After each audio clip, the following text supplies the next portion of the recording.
Welcome to the Directing Animation Livecast with Scott Weiser, currently near a crossroads. Will I continue directing at Spacestation Animation, which I'm absolutely loving? Will one of my 10 feature film pitches get the green light, which has already happened many times? Or will both of these dreams collide? Wherever the road may lead, I remain committed to mastering the art of telling deeply meaningful stories.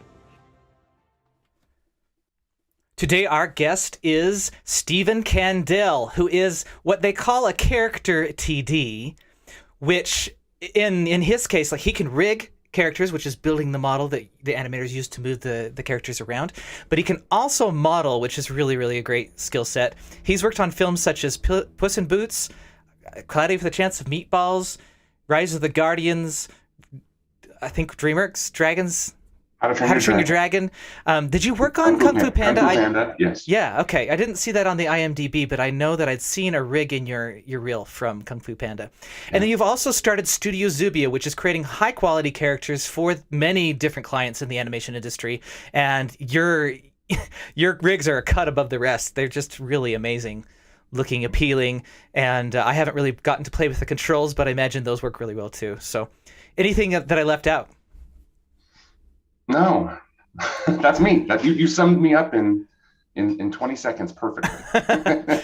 Very, very nice. Yeah. And before, so rigging, traditionally you have various different platforms that you've worked with. I'm sure you've worked with Maya, which is probably the current Yes. workflow. And then you used, was it Primo? Was it the software that you were using? Now, Primo, I did help develop Primo. Primo is the animation tool that is proprietary at Dreamworks Animation. Exactly. And as that came out for How to Train Your Dragon 2, which was the premiere film to debut that new animation tool, which is extremely awesome.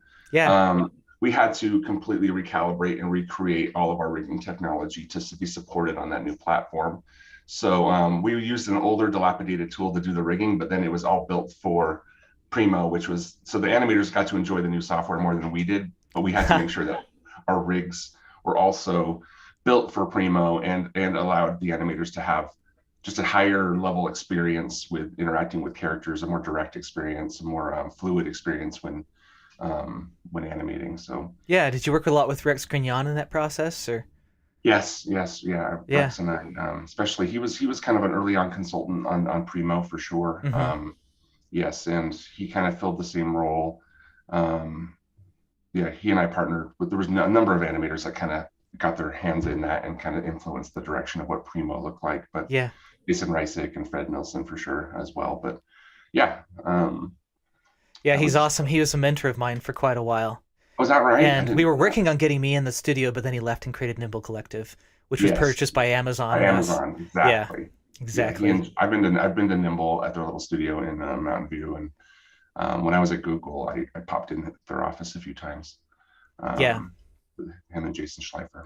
Yeah, he's amazing as well. They mentored my film Layers, so nice. Yeah, from the very beginning of it. It was really great to get to know them, and I'd never actually visited their studio. I've only met with them online, but yeah, really, really great people. So tell me about Studio Zubio. Like, how did this thing develop? Okay. I know it's really intense right now. You're still in startup mode, but you're creating some great stuff, so I'm growing really fast. Well, are we in startup mode? That's the question. We're fully financed by ourselves, so we are completely independent as far as our business model goes, in that we make the money that we spend, which is wise. Different than most startups.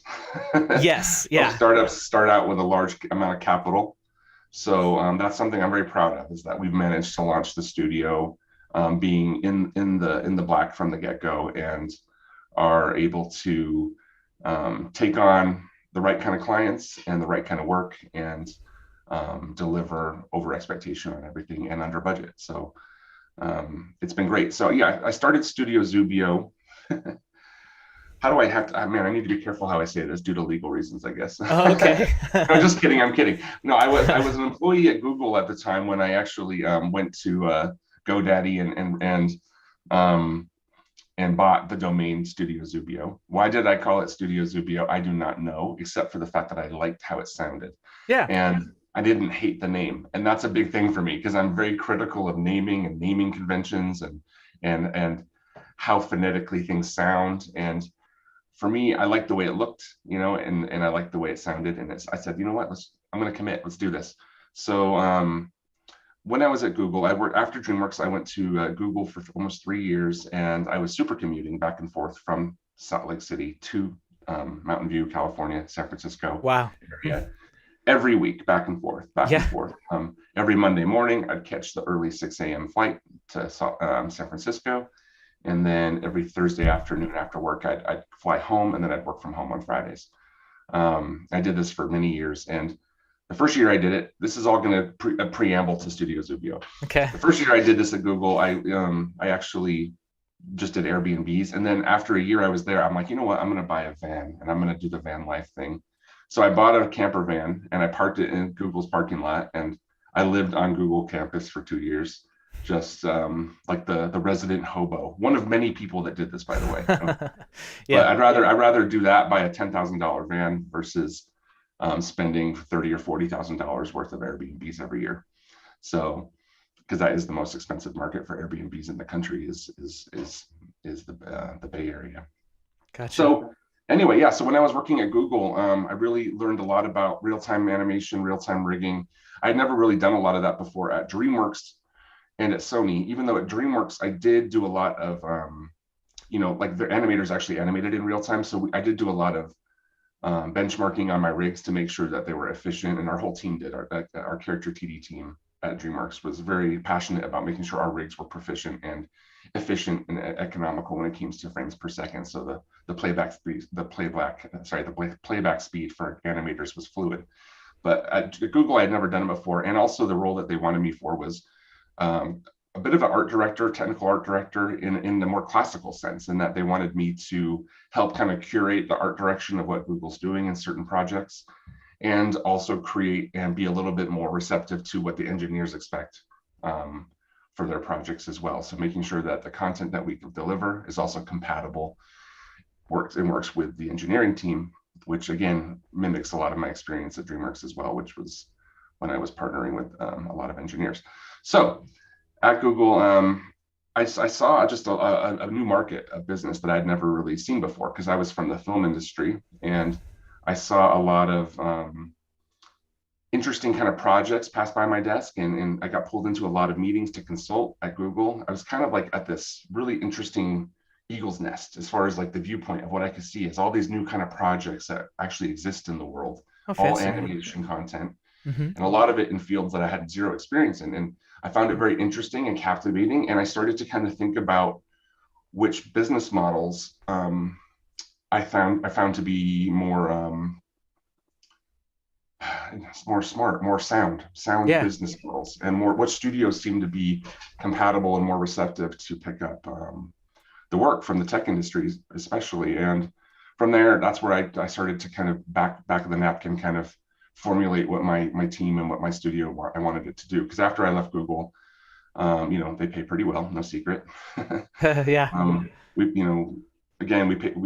paid off our humble little home here in Salt Lake County, and after that, I felt like I want to do something exciting, and I want to do something that I can control, and something that I can direct and drive. And that's where Studio Zubio came in. It's a studio where I can do things the way I know that they should be done from my experience, and I don't really have to answer to anybody. I can really just kind of, for once in my life, because I've been a small cog in a big machine. Yeah. I had 20 years of experience being a small cog, and that was my moment. And I gained a lot of confidence from seeing a lot of other people run their own businesses and run their own studios and companies and teams. And I saw how they did it and what worked for them and what didn't work for them. And I emulated what worked, and I passionately shoved out things that don't work in those formulas. And that's how Studio Zubio was formed, which is, we're like you summed up earlier, we create characters and character technology for clients. We do celebrity avatars for certain people. We do animation previs as far as previs development, like visual development, 3D visual development for film, for television series, for tech industry needs as well. Because of my experience being a character TD at Sony and Dreamworks, I create a lot of rigs. Obviously, it's not just the beautiful characters; it's also making them work. But yeah, Oh that's yeah. Zubio. Yeah, I don't know. That's the core of our business. Yeah, that's the part that is the most fascinating to me. I think it's one of the parts of the animation pipeline that remains the most mysterious, especially because with the rigger you have somebody who is very artistic but also very technically minded. Yeah. And that kind of an individual is rare. And there are several people that I say all the time that if you want to get a job and you want to be hireable in the industry, the job that's the most available is rigger. You Yeah, know, rigor and tech artist. and Yes. tech artists, yeah, because of the amount of people going into it and the kind of person that needs to go into it and that sort of thing. And yeah, I'm always blown away anytime I meet a rigger, just the way their mind works and the Yeah. various skill sets they have too. They No, I tend found to that. Yeah, I to found have that more out of a early. generalist. I found that out earlier in my career, right in the first year, like at Sony Pictures when I got hired to work on the Polar Express. This is in 2003, Yeah, and I saw many talented lighters and animators come and go from the studio, and I saw a very few and a handful, one or two or three or four character TDs ever leave the studio, or get dismissed from the studio, or get released, or not heavily worked. Job yeah, security, I totally agree. Job security for character TDs and riggers is extremely sound, and it gives you a lot of it lets you work closely with modeling and animation. So you're in this really key, cool team. And if you can get on the development side where you're actually creating rigs that are designed to make the animation feel improved upon, hmm or to hit certain aesthetic styles that the directors wants, yeah, that's where you're in that key, beautiful position where you're not just worrying about form, but you get to be in control of function. yeah. It's like when you build a character, every frame has your fingerprints on it. You know? Yeah, Yeah, just because of yeah, the way that character morphs and moves around, and it's so incredible what the work you do. thanks. Yeah. Yeah. It's been a really fun career, and I love it, and I have made so many good friends in this career, and I've worked with so many talented teams. Um, Working at Sony on Cloudy with a Chance of Meatballs, that was Chris Miller and Phil Lord's first animated film, and they're the team that, I mean, they're the successful team and minds behind Spider-Verse and the Lego films, and hmm they're that kind of that they bring that it factor to those films, and that humor and that spontaneity. And yeah, like there's just been so many teams that I've been a part of that have helped me in my career, and also just been good friends. It's been wonderful. So I feel very blessed. I entered this job market and this field right at the right time, right when Yeah. 2D animation was on the decline, and VFX and animation were just launching. So there was just a lot of opportunity, and it was a fun, exciting time to be in this field. Yeah. Earlier you said that there are certain things in building characters that you don't want to do, and certain things you definitely want to do. List those off for me. I'm Oh my fascinated to gosh. know. What did I say? Sometimes I don't even hear myself. What did I say? I said what? You said there's some things when it comes to creating a character that you do want to do, and some things you don't want to do. Well, man, so there's a lot of techniques in rigging that have helped me a lot, and in regards to rigging, especially, that's kind of where I want to talk about is like keep it simple, stupid is pretty much the KISS method, right? Keep it simple, stupid. Yeah. I mean, don't over engineer rigs, and don't try to overcomplicate simple solutions. I've seen so many different people try to complicate simple things like tail rigs, Yeah. and it's like, no, seriously, this is not where you want to spend your time. Like, you do not want to spend your time developing a lot of little subtlety motion systems and little complex bone interactions that aren't going to be perceived by the audience. And that's one of my biggest things is, will this, always ask yourself this, is this going to be appreciated by the audience? Yes or no? And most times it's a no. Most times it's going to be appreciated by one animator possibly. Yeah. And only for a short amount of time. Um, And I always say, I've seen, I have so many stories about this, but like I've seen the best rigs in the world utilized by a bad animator, and the animation looks awful. And I've seen the worst rigs in the world utilized by an amazing animator, and the results look amazing. Yes, I've seen that too. Yeah. Yeah. I mean, that's it. The talent really is in animation, and having an animator that knows how to.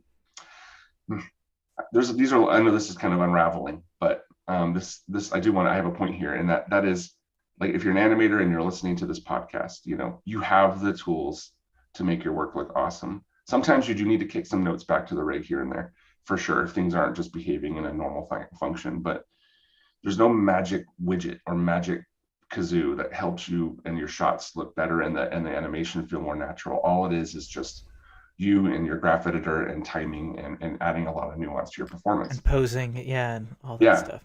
I mean, I worked with James Baxter. He's one of the greatest animators in the world, 2D animators and 3D animators.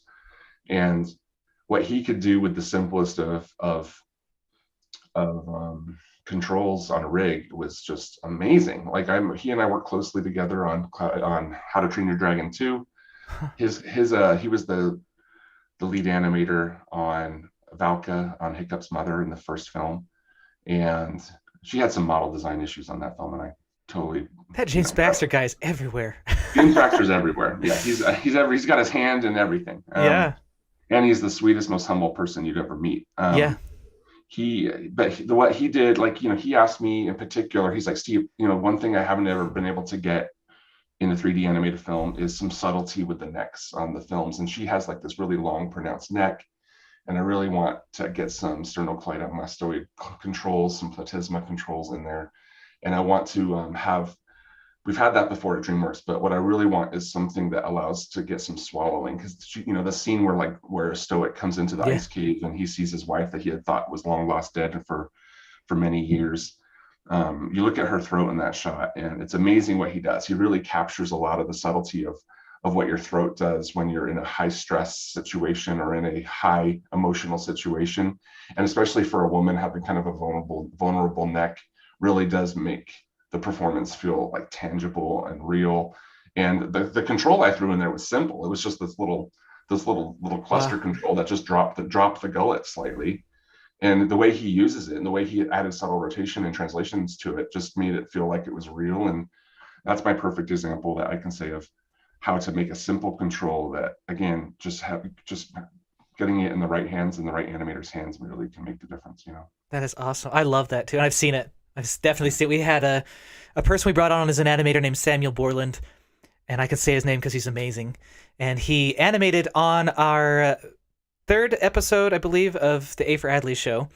And he was just getting amazing things out of that rig. And like I told you beforehand, we don't have any blend shapes in the rig. It's all bone based. Because blend shapes in Unreal 4, at least, we were just not getting. Yeah, there's real time performance issues. We weren't getting the performance issue or the performance we were wanting. So we would just go without blend shapes. But it seemed on his work that there were blend shapes. It was extraordinary work. And he ended up going to Disney to be a character TD.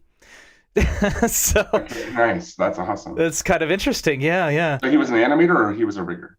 He's both. Oh, he's both. He does the whole thing. Yeah. Gosh, send him my way. I want to meet this guy. Gladly. No, yeah. There's a lot of those crazy cats out there that do animation and rigging. Jason Schleifer being probably the most famous. Yes. Yeah. He was when I was coming up again in the early 2000s. Jason was the name. Like I watched every video. I read every article. I read everything about. He was as much of a celebrity as you could be in this industry. Yeah. In 3D animation, working at Weta. And then when I went to Dreamworks, he had obviously left Weta and gone to Dreamworks. He and I became close friends and have been good friends ever since. And I had to admit to him many times, like, look, dude, I'm gonna gush. I love you, man. Like, you really helped. Like, he gave me the tools and the equipment to get into this industry and to make my own rigs at home in my own basement. Yeah. And he's just one of those people that I adore. And yeah, he's amazing. There was an animator who started with me in my first animation job at Rhythm and Hues, and he had Jason Schleifer's book. And just it was like, this book has made it so I could be an animator. That's how Yeah, no, much yeah. it's like The he book hugged was it. It's like it amazing. was a little security blanket Well, that he that's the brought into thing. Yeah, it's funny you say that because I bought like his SIGGRAPH course because back then you had to buy like a course if you wanted the detailed tutorials. I bought it, it Gotcha. cost me like $800. My wife's like, this is back when we were poor. She's like, what is this? I need it. I need this. And I'm like, I promise this will help me. I just need this. This is what I need to get done. And honestly, I was right. Like, and she can't complain because that was $800 well spent. Yes. Yeah. That's awesome. And very down to earth he is as well. My first time meeting him was at CTNX, and it was before I had worked with Nimble Collective and stuff. So I just knew who he was. Yeah. Came up and asked him for feedback on my demo reel, and he just gave the most, helpful feedback. He was positive. My animation at the time needed a lot of work, but he didn't really indicate that. He was, well, he did, but it was more in the stuff he was encouraging me to do with the reel. And it's just funny that you mentioned bone-based face rigs because that is what my cup of tea as well. I actually really enjoy making bone-based face rigs. I myself am a disciple of a core team at Sony Pictures ImageWorks. There's an individual there named Brian Thompson. He's one of the I think probably the greatest character rigger in the industry, and he's probably the most unsung in regards to his contribution at that company. He's been there for over 20 years. He's been there from early like Stuart Little, Spider-Man and stuff. And now he's still there. He's still there developing their technology for the Spider-Verse movies. And he's just amazing. And he taught me everything I know in regards to how to look at, and he'd deny all of this, by the way. He's that kind of person. He's like, I don't know what you're talking about. I didn't teach you anything. But he did in that he just taught me how to kind of unravel and how to unwrap like a character and look at a character's face in particular as a machine, as opposed to as a thing of flesh and blood. Like how to look at the mechanics of lips, how to look at the mechanics of an eyeball, and how to break those down into motion systems that I feel like I've improved upon as well in my own right. When I left Sony and went to Dreamworks, I remember messaging him many times just with questions, but he's the one that prepped me and launched me into a career that allowed me to kind of excel as being one of the primary architects of the face rigging system at Dreamworks. Wow. Yeah, he's just phenomenal. At Dreamworks, when I went there, can I just start telling stories? Is that okay? Yeah, sure. At Dreamworks, when I arrived, this was in 2008. I want to say 2008, 9, maybe 9. They were still using NURBS as their primary mesh in 2009. Imagine this. So in 2000, this is not that long ago. They were using NURBS for all of their patches of geometry, like a quilt, to make up their sculpts for Kung Fu Panda, for How to Train Your Dragon, all their films. They were still using patchwork on the faces and on the bodies, and we'd have to rig those patches and keep and control and keep those seams closed as you're rigging it. It's crazy. So one of the things I had to be a big disciple of is the importance of working with polygons and how this can change our workflows and how it can speed up our time. And at Dreamworks at the time, their average budget for a face rig or a body rig was it was almost 3 months per character, 3.5 to 4 months on a hero character. Maybe a hero character could even take 5 months. It was actually quite ludicrous, and and they knew it too. Like that's kind of why they had hired me, which was to kind of help kind of audit the systems and the workflows that were being developed in their system, and to kind of bring a kind of a momentum from current third-party packages like Maya, current technologies, current workflows from Maya, because Dreamworks is an interesting company, and you look at the history of it. And Dreamworks was primarily 2D animation company. In fact, not many people know this, but Dreamworks, like that, their core of their team is their animation team is European. Why is that? Do you know why? Not many people know this. I don't. Tell me. So, Simon Otto, being from Switzerland. You have James Baxter being from the UK. You have many Italians, many French, many Spaniards, all in these key animation positions at Dreamworks. Yeah. And a few from Denmark as well. And that's still the case. You have and the reason is that they all actually came up and learned animation, and their first job was at Amblin Animation in Ireland or Scotland. I can't remember. Oh, I'm botching it. But anyway, so Steven Spielberg actually purchased that animation team and brought them to DreamWorks when DreamWorks formed, when Jeffrey Katzenberg formed DreamWorks. That's why you have this Euro animation team that worked on the Prince of Egypt in Glendale, California. You know, all of those guys were brought over all at the same time, all came up. You look at the list of animation names on Prince of Egypt, and it's primarily 85%, 80% European. And Wow. and he purchases PDI, and he that's where the technology, and PDI is not a production company. PDI was a technology company, right? This is like a tech startup working on 3D content, 3D commercials, 3D technologies in their own right. So you have this tech team in the Bay Area and this Euro animation team, creative team in California now, and those two things colliding. And like the animators not having any experience with 3D, and the technology team coming down and having all the experience in what 3D is, but not having any experience in third-party animation like Maya and other software. So you get this interesting bubble of information and experience that has a few blind spots. You have, again, the animators that weren't trained in 3D, that's one blind spot. Yeah. And also you have this technology team that doesn't have a lot of film production experience. That's another blind spot. And then you also have a tech team that doesn't have Maya experience or third-party, large user-based software experience, because they all use this proprietary thing that they developed from scratch. So this leads to a lot of blind spots in their production. And this has kind of started bubbling up. And that's why certain films, and so they started having different endeavors where like Over the Hedge was done in Maya because they wanted to see how, what they could do and go into the team. Then you had Flushed Away in Maya, but then you had early DreamWorks, Shrek 1, Shrek 2, and other films done in their proprietary software, Emo. That's interesting. And it's interesting. So then when they brought me in, I'm kind of this rogue renegade that's like has experience in a different pipeline at Sony. Sony was kind of coming up at the time as far as the work that we were doing, which we did Surf's Up, we did Cloudy with a Chance of Meatballs, and sure, the box office wasn't there to necessarily match it, but a lot of the industry people knew that, wow, Sony has some, these films look beautiful. Like these films have some technology that they're developing, and like they could sense that there was some value there. So that's why they kind of recruited heavily from our Sony team into DreamWorks. So I came to DreamWorks with a few other people. My point is, as at DreamWorks at the time, there was just a lot of old workflows, and kind of not efficient workflows, but it were the only workflows that a large team of people from PDI knew. So they guarded those workflows and protected those workflows rather carefully, as is rather natural and normal. You know a trick, you get paid to do that trick. You want to make sure that trick is the trick that keeps going with the company, So there's it became a lot of political, a little bit of Game of Thronesing going on there, like just as far as like, working the system, working the game, working the people, and slowly introducing new ideas.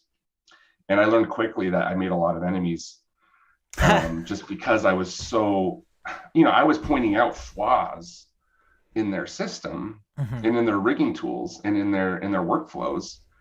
And as I'm pointing those out, and I'm paid to point those out, and they asked me to go in and point those out. It's your job. It's my job. And in fact, they put me onto a dev team to do this. But what I'm not realizing is I'm young and I'm kind of bright-eyed and bushy-tailed, is that I'm pointing out flaws in people's work that are sitting, in my peers' work that are sitting there in the meeting. And that's why they're so dang defensive. Because at first I was like telling my wife when I came home from work, I'm like, man, this team's so defensive. I can't talk freely about things I'm seeing. Yeah. And I remember my wife's the one that kind of pointed out the fact for me, because I'm a bit of a sociopath, probably you could say. Okay. Is that meaning that I don't read? I just miss the social cues in the situation slightly. Gotcha.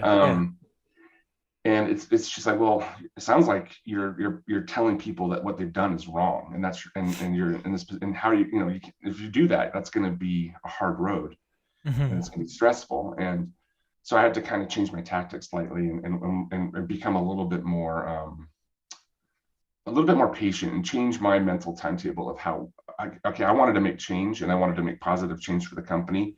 And I didn't want to do that alone, and I didn't want there to be a big body count behind me. So I had to really kind of just learn the art of negotiation and the art of compromise and the art of, you know, finding small wins as you go. And some days were worse than others, some days were harder than others, but for the Yeah. most part we got there. And I think the system that we developed together is stronger because of, you know, that challenging that we did, and that rebuilding. Anyway, long story short. That's a great story, though. There was so much in there that my brain latched onto. Yeah. You know, it's interesting. You talk about negotiation and leadership is something. I mean, Yes. I knew I should have known that being a director meant that you were doing a lot of leadership, but developing those skills has become imperative recently. You know, and a lot of people, I don't know why people view when I'm a director, I'm being the most creative, which there is a lot of creativity involved, and you do have to have a lot of those skill sets to be able to give feedback on different things, but it really is about leadership. And it's also about, like, when you give the message, how do you give it? How's that message Yes. landing? You know, Exactly. is it really motivating them, or is it demotivating them? Are you being too, like, you can be too kind too, you know, to the point where Oh, some yeah, totally. artists won't really listen to what you're saying. And so, yeah, it takes a lot of back and forth. And yeah. And the other thing that my brain latched onto was very early on, where you're talking about how this mentor at Sony, and I forgot his name, the Brian unsung hero, Thompson. Yeah, Brian Brian. Thompson.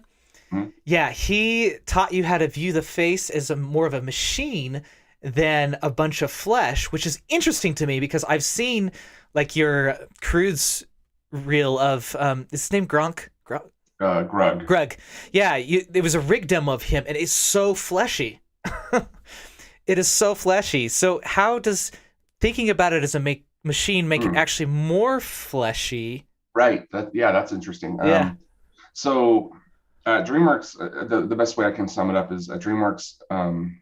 The term that I kind of developed and coined was, I don't necessarily love the term, but was feature lines. So on a face, you think about the face as a bunch of feature lines that are important to keep as mechanical and not so fleshy. And those feature lines are like the up lid Yeah. line and the low lid line. Those are two obvious ones that form like a, you know, an oval, Yeah. but they're two separate lines. They're two separate lines that have to have a sharp point in the corners. And that sharp point sometimes needs to bow and round out, but sometimes for the most part, it can be pretty, you know, they're two separate individual things. Yeah. And then you also have supporting lines on top and bottom of that eyes. So you have the kind of the eye line, but below and below, you know, like kind of where the Eye sense of mask, pretty eye much. mask, eye socket is. This Yeah. is probably the most ambiguously termed area of the human face in animation. Every company has a different term for this. Yeah. And yeah, so you have like the eye mask area, and then you also, you obviously, and that's at top and bottom as well. And then you have your brows. Obviously, that's a pretty easy one. That you can either treat that as one feature line or two individual feature lines. And then you have on your lips, you have your up mouth line, low mouth line, jaw line, and then your nasolabial line. And this is kind of on more human-y faces. So these are lines that you need to give animators a lot of particular control over and specific control over. And you need to give them different levels of control. Macro controls, which are larger ones that move the thing as kind of a whole in a really organic way, but also micro ones, because any animator worth their salt is going to want to really fine tune any shapes in a rig. No rig gives you perfect shapes. That's a rule. Yeah, I know. Doesn't happen. Yeah. And you need this level of fine level controls to kind of give you that little area to sculpt, almost like you're sculpting on the fly per shot, which happens all the time and on the best films. And some studios have large teams of people that do that kind of shot cleanup. And doesn't always all fall on the hands of talented animators. There's a post cleanup team that does a lot of that kind of work as well. My point is, the fleshy stuff is really the stuff that I didn't mention, which is the nose, the upper cheeks, the cheeks in general, and the lips obviously as well. I'll get into the lips in a little bit as well. But that's the area where you need to have a lot of gushiness, gushy. It doesn't matter if it's a skinny character or a fat character. That's the area where you really need it to feel like it's reactive and it's really fun and pudgy. And typically to get that fleshiness, you do need to have some type of relaxant deformer on there, some kind of relaxer, some kind of Sony, we had one technique. At Dreamworks, we had another. At Maya, right now in my workflows, I typically use Delta Mush to get that. But it's some method of a deformer that just adds a little bit of elasticity to these doughy areas of your rig. And that's what really makes a rig feel like a face feel flexible. Yeah. And on the feature lines, it's more in the animator's hands to make the feature lines feel doughy and feel a little bit more flowy, because you've introduced them this mechanical machine that can make the bones drive in certain ways and gives them scale controls and rotation controls, and you layer those controls in intelligent ways that gives them the most makes the most sense and is the most intuitive. And on those feature lines, like on the lips, like it's up to animators to, I'm sure you can like say like, oh, I developed this cool compression system that makes it so when the mouth comes in, the lips get extra chubby and doughy and it feels really fleshy. But typically that's the kind of stuff that's hand keyed, and it should be hand keyed, because there's always exceptions to the rule on that stuff where you don't want that to happen. And depending on the film, especially if you do like Cloudy with a Chance of Meatballs, like that film had zero fleshiness, zero volume. Yeah. In fact, our Chris Miller and Phil, their mandate was, okay, if you turned off the lights and if you saw just your character in black, and then like I want to see the full facial performance and with just black on the face, and I want to not be able to tell that the face is doing anything. That was the mandate.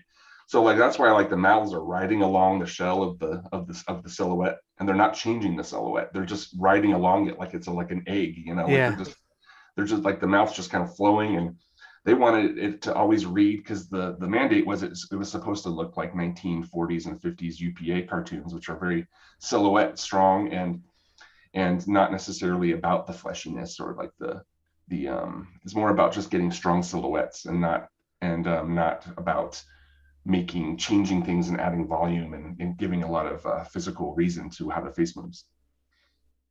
Anyway, there was a lot there too. That's awesome, though. I loved it. I just ate it up.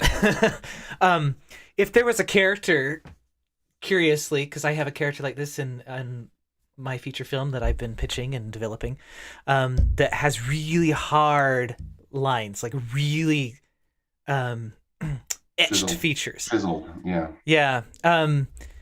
Do you still add fleshiness to that character, or do you kind of leave them a little bit more stiff?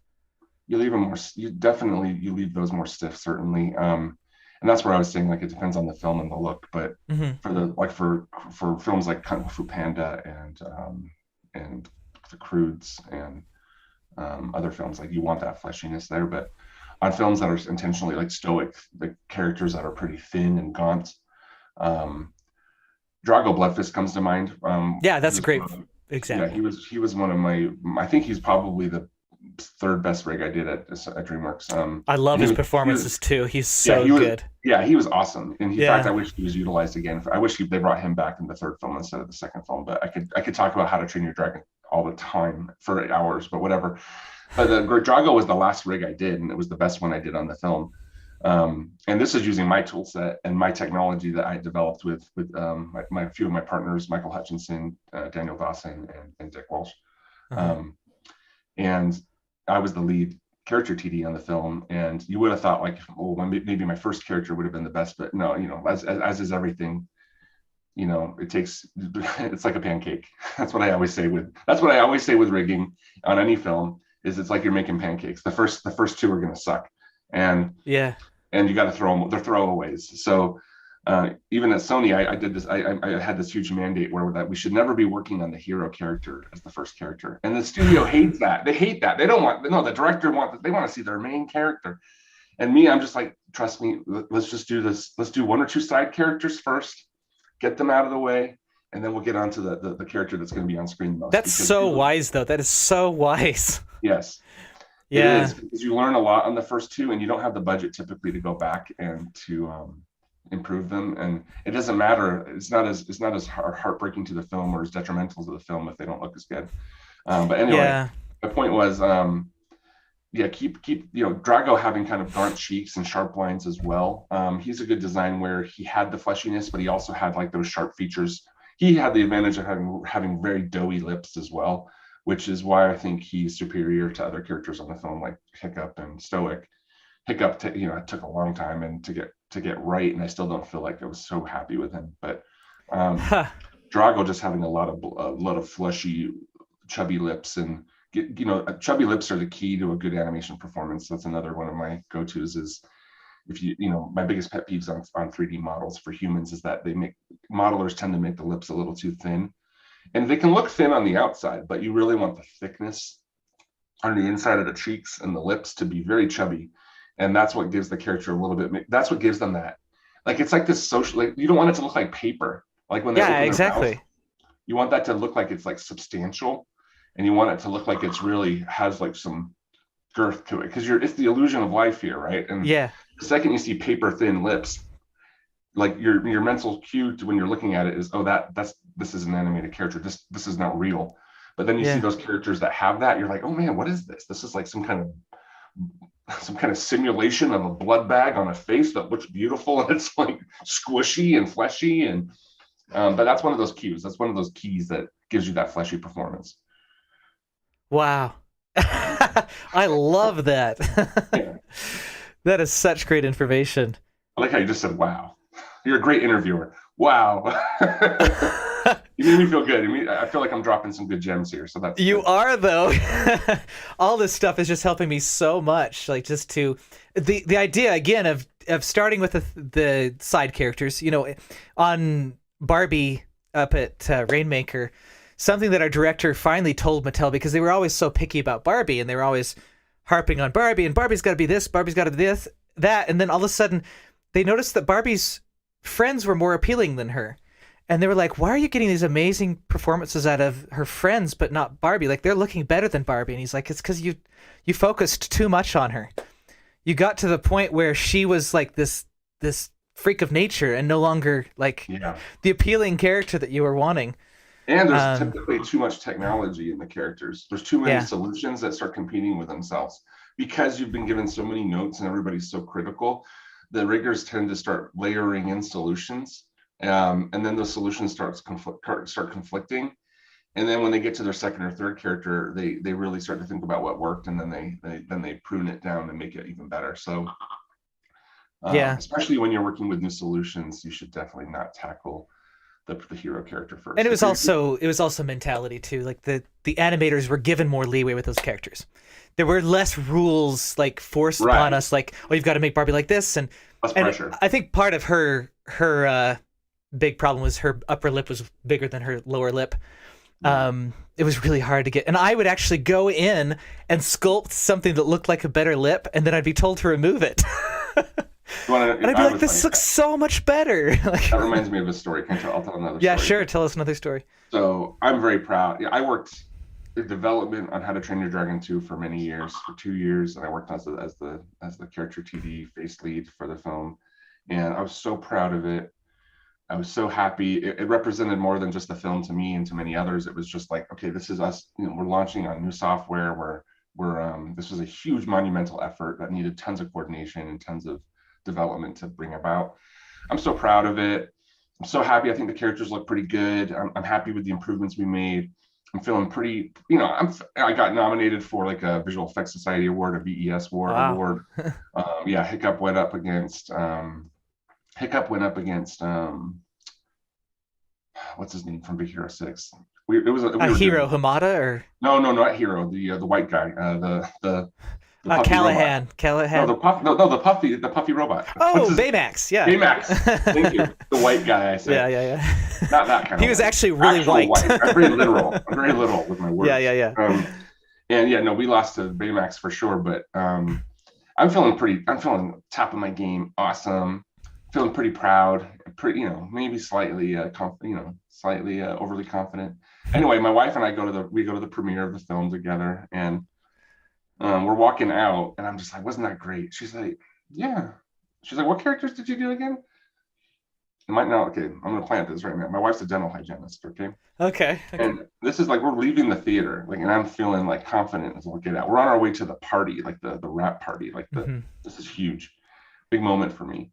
And I'm like, oh, I worked on Hiccup, I worked on Gobber and Stoic and Valka and Drago Bloodfist and mostly the main humans of the film. She's like, "You did Valka, huh?" I'm like, "Yeah." I'm like, "What?" She's like, "Nothing, nothing, nothing." I'm like, "What?" Her teeth. She's like, "Nothing." I'm like, "Bryn, you need to tell me what." She's like, "So she has 6 front teeth." I'm like, "What are you talking about?" She's like, "She has 6 front top teeth between her canines." I'm like, "No, no, no." I started freaking out. I'm like, "What are you talking about?" She's like, "She has 6 front teeth." And I'm like losing. I'm like, "What? That can't be true." So I like, the next Monday, this is like on a Friday night, I rush into work. I bring up her model, whip open her mouth. Sure enough, she has 6 front teeth and not 4. Oh, wow. So it took her about 5 seconds to realize that in the film. And she says, "You know how you said she was one of the most difficult characters to look appealing?" I'm like, "Yeah." She's like, it's because there was something wrong." And it's so true. Like I overlooked it. The directors overlooked it. The modeling team overlooked it. Everybody overlooked it. And she Yeah. ended up with 6 front teeth in front of her canines. And that's why she looks a little bit like an alien. And in addition to the fact that she looks like an alien slightly, but Yeah, that's so crazy. Wow. James Baxter didn't notice it. James Baxter did. Thank you. Yes, James Baxter, lead character animator on the film, did not notice this either. He got a big chuckle out of it. And he's Simon legendary, Otto, so so he's legendary. I mean, him and Simon Otto, like, these are legends. it These are took a dental animated hygienist. Yeah, I one dental love that hygienist. though. Oh man, she just took me down right to my core, knocked me off my Yeah. pedestal as fast as only a significant other can do. Yeah. Boom, you're back down to the junior league. That's why it's important to show your work to so many different people from so many different backgrounds, though, because sometimes people are just going to see things you just don't see, and Yes. yeah, it's very, very useful to know. So our last question, and I've never asked a rigger this before, so Okay. well, I guess Adam Sidwell, who owns Future House Studios, was on last time, but we talked less about rigging. So, Yeah, I don't and think he does much rigging. the question is, it's the Get Wiser moment, and it's, if my goal is to get the greatest concentration of truth into a film, what approach would you recommend? If your goal is to get the greatest concentration of truth in a film, what approach do I recommend? Yeah. That's a really broad question, and it's intentionally to be broad because there's 101 answers that are correct. Yes. Subjective. Man, that's a good question. Well, I'm going to speak to it just from my expertise Okay. in characters and making appealing characters. I love that. Yeah. That's so making a character true and feel like honest, and feeling real, Uh-huh. especially the animation is the goal. Um, Man, that's a great one. It's to me, it's about I want to talk about story, and there's so many other things I want to talk about, but I'm going to try to bring it towards character design and character functionality and facial rigging, especially. I think I'm going to say, like, there's nothing that a rigger won't make or break your film. Usually, it's we're a part of a team, and we're a small part of a big team, and Hmm. to me, it's about working not on particular small solutions in a character. It's about thinking about the character as a big package, Uh-huh. Yeah. and thinking about it as this is not just my rig. This is someone else's model. Typically, this is we work with modelers, and we fine tune the models. We do model changes. We've kickbacks, lots of kickbacks and forth. But my bottom line is to make it the truest and the most honest performance. It's about making it like as good as it can be and the greatest it can be. And the character, always can be slightly better, but it's about getting it to the character designs and the character performance and the motion to a point where it doesn't become a distraction for the audience, where they're like, we all have mental images on how faces move. And we all kind of know, we all look at human faces all the time. Yeah. It's something that we're all hypercritical of, and that's why the uncanny valley exists, is because we all know exactly what to look for and what's normal and what's not. Yeah. And it's, to me, the answer is, we're establish those relationships with your team, that you can really be honest, and that instead of just kind of being a complainer on your team or kicking back things all the time, it's about like how, like we said earlier, like leadership and just like being a good person and being honest and trying to develop your relationships with your team, which are gonna once the trust is there between the team members, then you're gonna start making the work look better, and you're gonna start iterating faster and knowing that everything can be better and it can be improved upon, but just getting to that point where you trust each other and that you're in it together, and it's the collaboration of many people. Mm-hmm. And then that's where I think teams that have done that and workflows that have gotten to that point are what, where the magic happens. And I think there's not that many films in the history of animation, 3D animation in particular, that do that.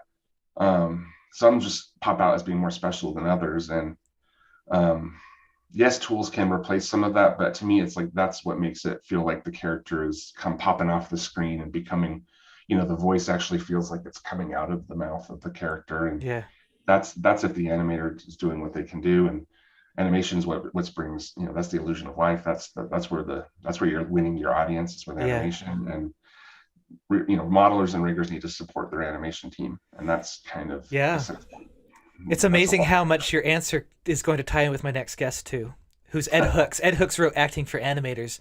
Oh. And I read that book a couple months ago, and I was just like, I have to have this guy on the show. And we ended up having these huge, long email exchanges, and it's all about the acting for him. It's all about the realistic performance of the actor, and it's interesting. Like, he'll do these analysis on films, and invariably he ends up touching on the story structure as well, because the story structure gives the actor an opportunity to actually give an authentic performance where they have a real objective, a real conflict, a real, real emotional performance. And yeah, that makes sense. That makes a lot of sense. The project that I'm most excited about the studio Zubio is working on is we have our own virtual influencer named Mia, who's this Southern California girl who is kind of just like this social media presence.